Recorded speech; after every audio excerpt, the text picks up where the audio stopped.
Hello, everyone. Welcome to the video. I'm here with one of my good friends, Trellis Williams. He runs and owns his own sports broadcasting company.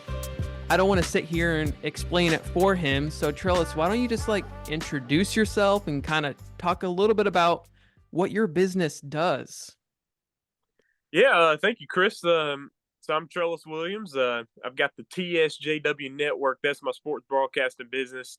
Uh, cover different things. We do Terry High School football in Terry, Mississippi, right outside of the Jackson area.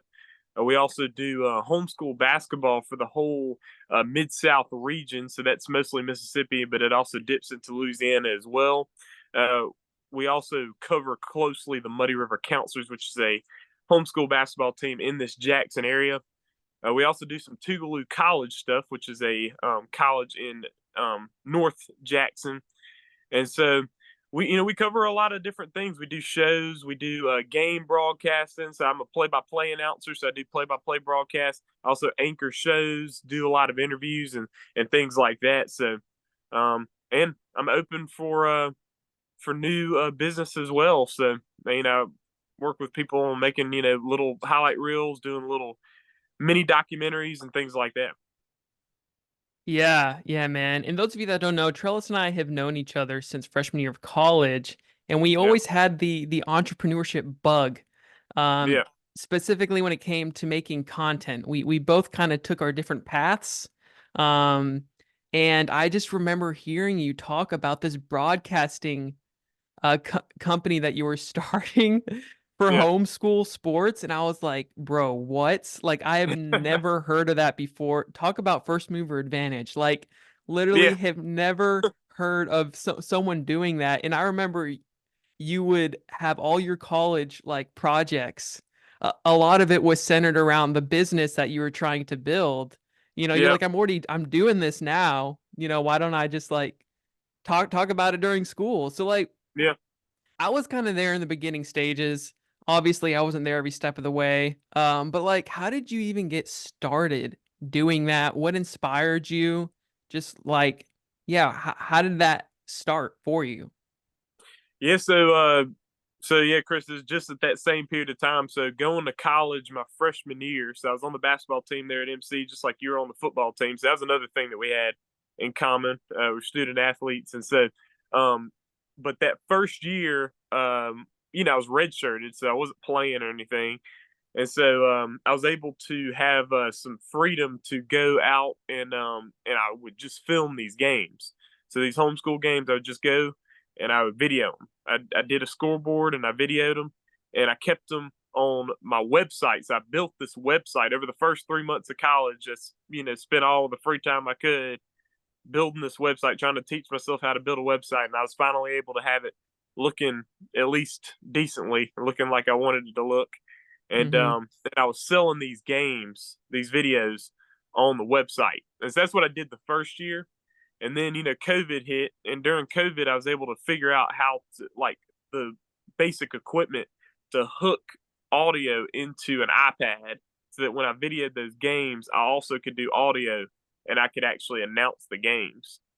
And so then that next year, I started announcing games, and that's the 2021 year.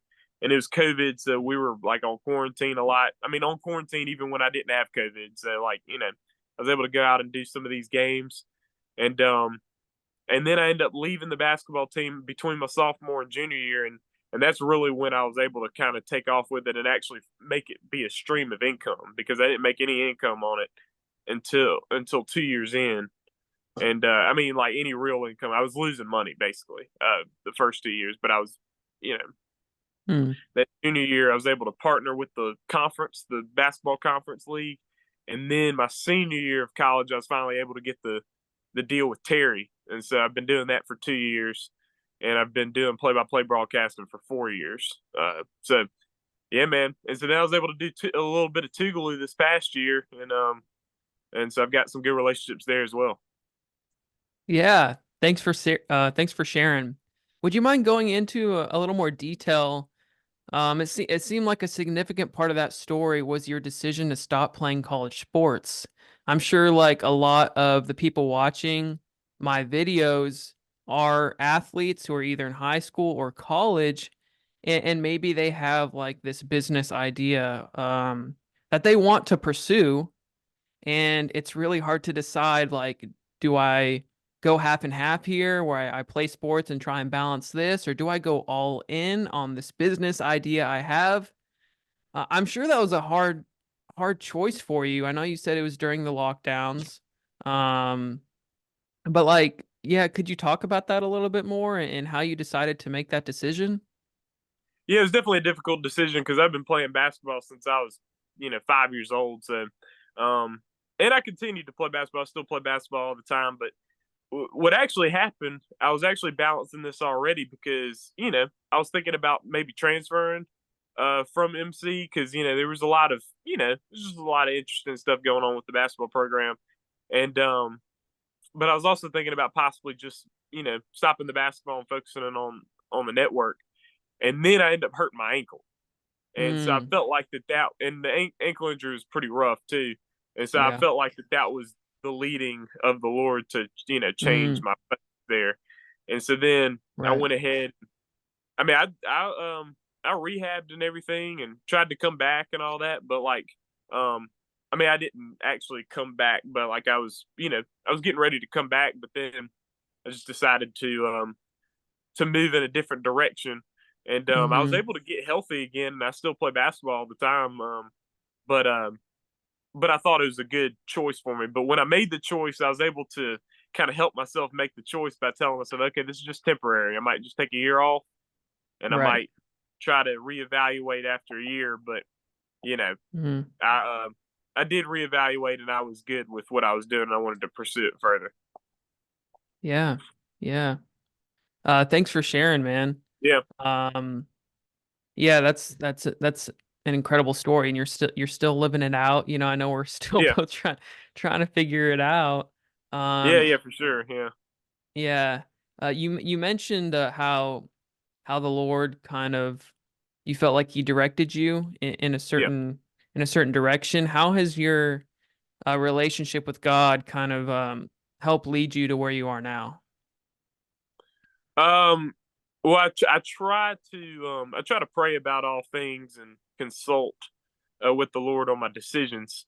Um, so so I would say every decision, and also things just happen. I mean, he'll just Mm-hmm. things happen where it's like Yeah. you know it'll get obvious sometimes. Like I mean, even Yeah. with that decision, it was a tough decision. It was not easy at all, but like it felt like it was obvious, especially with that ankle injury. Like Right. I was already thinking about it, and then when the injury happened, I was like, I was either thinking, hey, leave, maybe stay at MC and play, or you know, um, just stop playing and or transferring or whatever.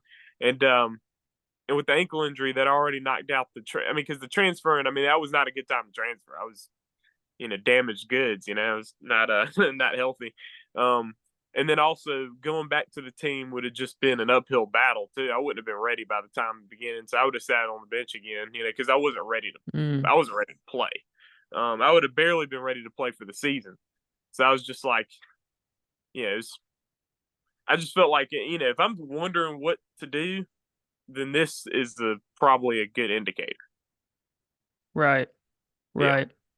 Do you have any advice for athletes that are kind of going through struggles that might not even be about injury, but athletes that are going through a tough time, maybe it's hard for them to decide what to do. Like, do you have any advice for them?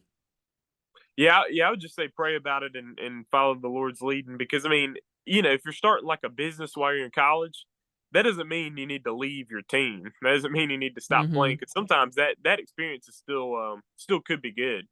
Um, Yeah. so I wouldn't just say, hey, yeah, leave the team, but at the same time though, like sometimes you have to go ahead and do that, though, because like in your Right. situation, I know that you didn't leave the team, and I don't think you should have either. And you're able to actually Right. utilize that. That was a part of what your brand was, you know, and that was a Yeah. part of you building your brand.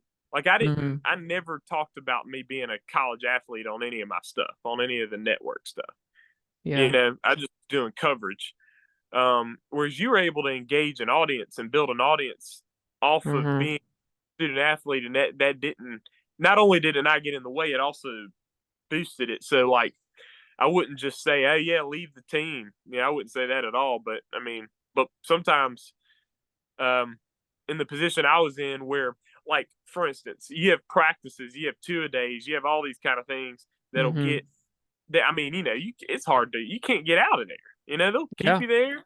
They'll even start checking your room, to Mhm. see if you're there at night and all that stuff. Like, man, like I've, you know, I've got places to be. You know what I mean? Like sometimes it got like that, like where it's like, 3-day tournament, and I can't go to the 3-day tournament. This game is out of town. I can't go there, and I want to hit all those games because, I have an audience that I'm building, I want them to be able to Mm. count on me to bring the game, and so Yeah. that started to bother me that I would miss some games.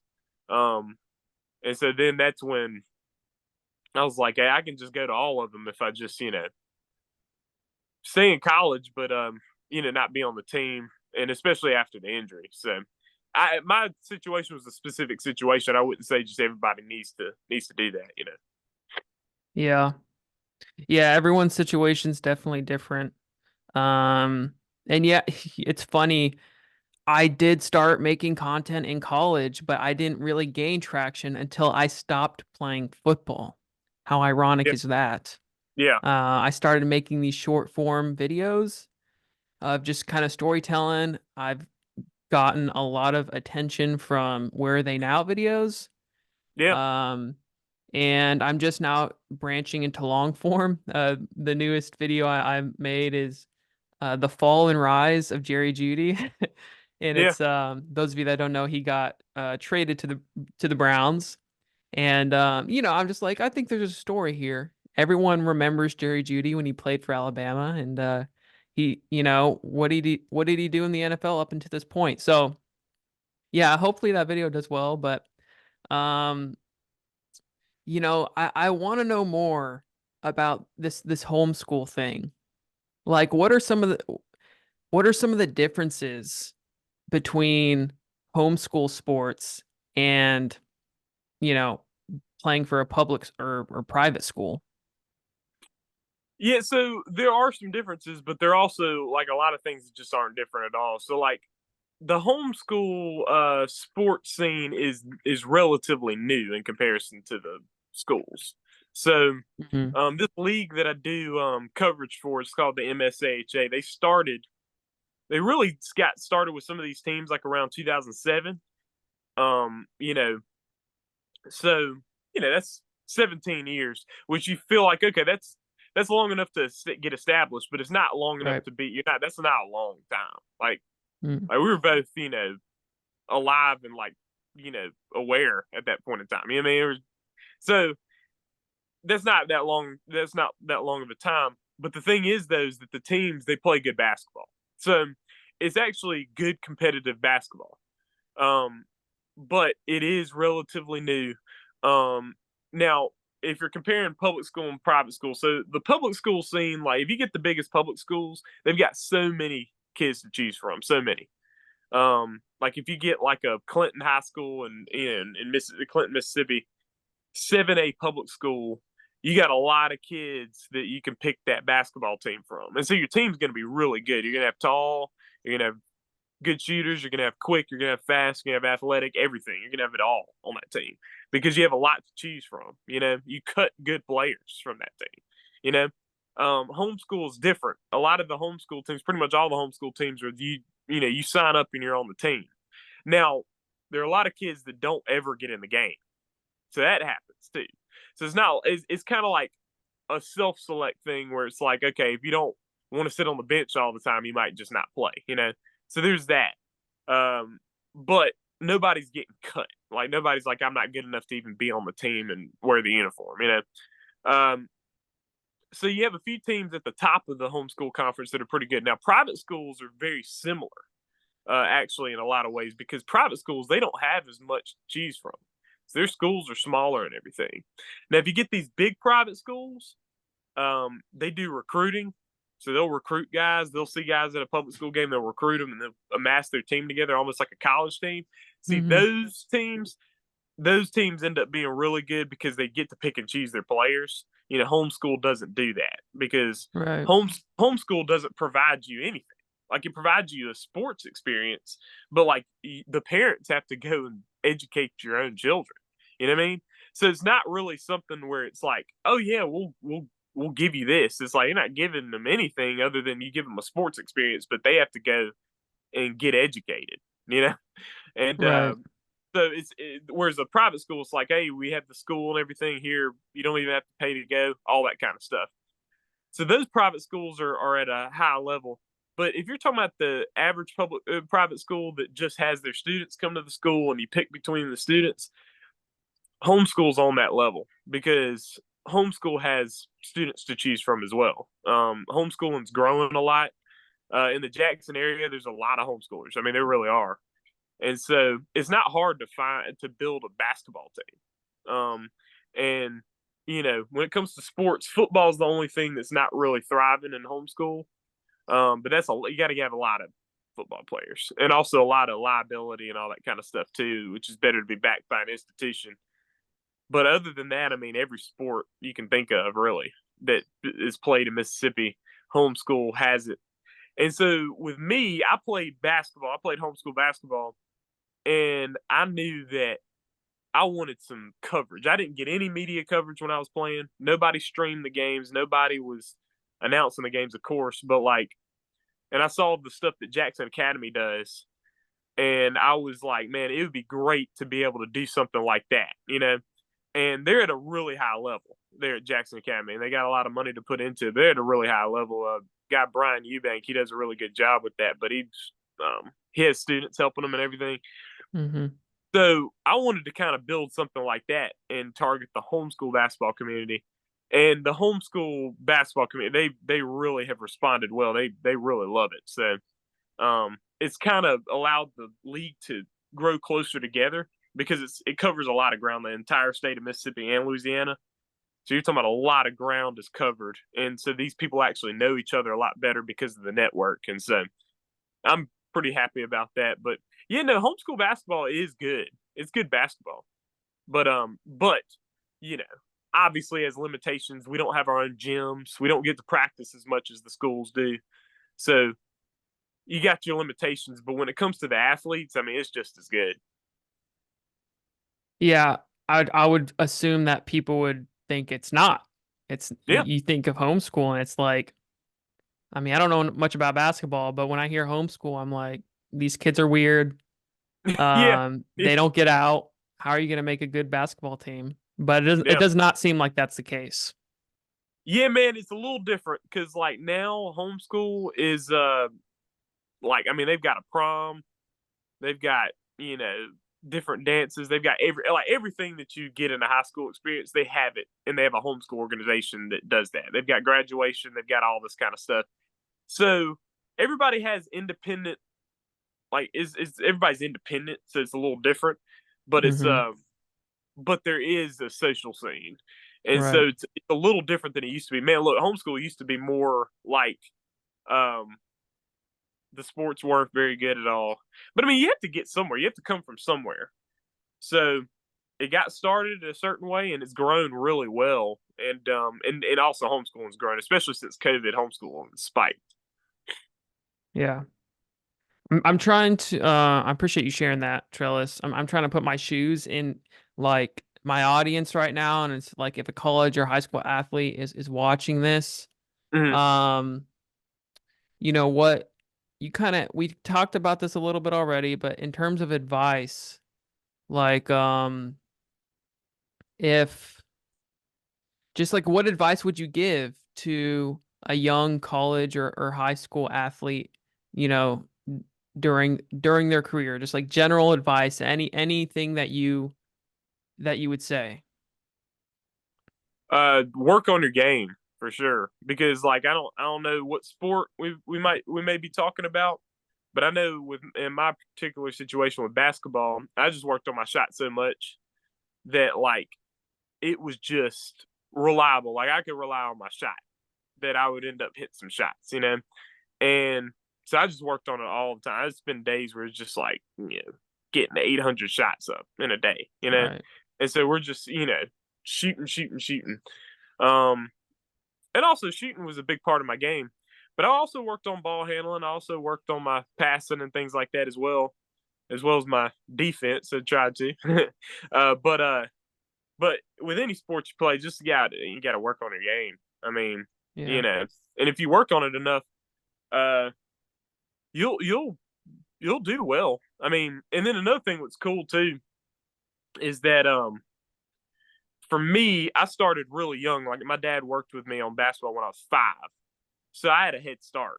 So when I was 8, I was better than everybody else because they weren't working on their game when they're 5, 6, and 7. Like I was.